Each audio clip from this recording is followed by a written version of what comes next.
मैं हिस्ट्री की सबसे useless F rank ability awaken करता हूँ, रिफ्रेश। ये मुझे 1 मीटर के रेंज में आने वाली किसी भी नॉन लिविंग चीज को उसकी ओरिजिनल स्टेट में वापस लाने देता है। हमें कूल लगता है, लेकिन रियलिटी में जब मैं किसी बुक को रिफ्रेश करता हूँ तो वो बस बुक ही रहती, और जब टॉवल को रिफ्रेश करता हूँ तो वो टॉवल ही रहता है। इसलिए ज़ॉम्बी अपोकैलिप्स के 3 महीने बाद मेरी गर्लफ्रेंड ने बिस्कुट का आखिरी आधा पैकेट उठाया और बिना पीछे देखे दूसरे लड़के की कार में बैठ, और जाते जाते उसने मेरे पैरों के पास नूडल्स का एक खाली कप फेंक दिया, जैसे मैं कोई स्ट्रीट डॉग हूँ। उसने कहा, मुझे ब्लेम मत करना, तुम्हारी एबिलिटी टोटली यूजलेस है, तुम्हारे साथ रहूंगी तो मैं भूख से मर जाऊंगी। मैं चुप था, बस उस खाली कप को देख रहा था। तभी मेरे दिमाग में एक वियर्ड सा आइडिया आया, रिफ्रेश। अचानक हवा में रोस्टेड बीफ की स्मेल फैल गई। मैं शॉक हो गया। उस फटे हुए कप के अंदर परफेक्टली पैक नूडल्स और 3 सीजनिंग पैकेट्स मौजूद थे। एबिलिटी बेकार नहीं थी, हम सब गलत समझ रहे थे। ओरिजिनल स्टेट का मतलब 1 सेकंड पहले नहीं, फैक्ट्री फ्रेश कंडीशन, बिल्कुल नया प्रोडक्ट। मेरा दिल तेजी से धड़कने लगा, डर से नहीं बल्कि एक्साइटमेंट से। मैंने इस लूटे हुए कन्वीनियंस स्टोर को देखा। सबके लिए ये कचरा था, पर मेरे लिए ये एक अनमोल खजाना था।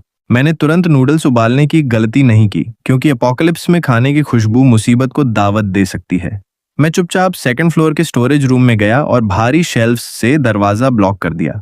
पूरी तरह सेफ होने के बाद मैंने अपना एक्सपेरिमेंट शुरू किया। मैंने खाली कप जमीन पर रखा और मन में सोचा, रिफ्रेश। पलक झपकते ही नूडल्स का एक और नया कप आ गया। 10 मिनट में मैंने 60 इंस्टेंट नूडल्स का एक छोटा पहाड़ खड़ा कर दिया। मेरी एबिलिटी का कूल डाउन सिर्फ 10 सेकंड का था, मतलब मेरे पास अब अनलिमिटेड नूडल्स थे। फिर मैंने एक खाली पानी की बोतल पर रिफ्रेश किया तो तुरंत 500 मिलीलीटर की प्योर वाटर बॉटल आ गई। खाली फर्स्ट एड किट पर किया तो एक नई किट मेरे हाथ में थी। खाना पानी दवाई सब कुछ अब मेरे लिए खत्म नहीं होने वाला था। मैंने मन में कहा, लू रू यान, तुमने कहा था ना मेरी एबिलिटी बेकार है, बस वेट करो, एक दिन तुम मेरे सामने खाने के टुकड़ों के लिए भीख मांगोगी। अगले 3 दिनों तक मैं उसी वेयरहाउस में बंद रहा।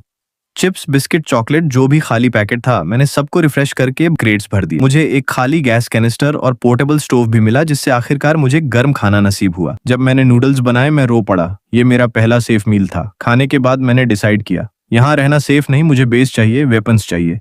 मैं 2 बैग पैक करके निकला। बाहर ज़ॉम्बीज घूम रहे थे। मैं क्वाइटली मूव कर रहा था, डिस्ट्रैक्शन के लिए कैन फेंकता और अपना रिफ्रेश किया हुआ तेज चाकू हाथ में लिया और बाहर निकल गया।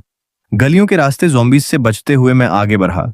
जब कोई इक्का दुक्का सामने आता तो मैं रिफ्रेश की हुई फुल कोक कैन उसकी तरफ जोर से फेंकता और उसके लट खाते ही चाकू से काम तमाम कर देता। मेरा टारगेट था पश्चिम में मौजूद ब्लू बे रेजिडेंसेस। वो एक हाई सिक्योरिटी वाला अपस्केल इलाका था, और सबसे बड़ी बात, मेरे माता पिता का घर वहीं था। अपोकलिप्स के वक्त मैं स्कूल में था और उनसे कांटेक्ट टूट गया था। उन्हें ढूंढना ही अब मेरा इकलौता मकसद था। लेकिन ब्लू बे का सफर बहुत दर्दनाक था। पूरी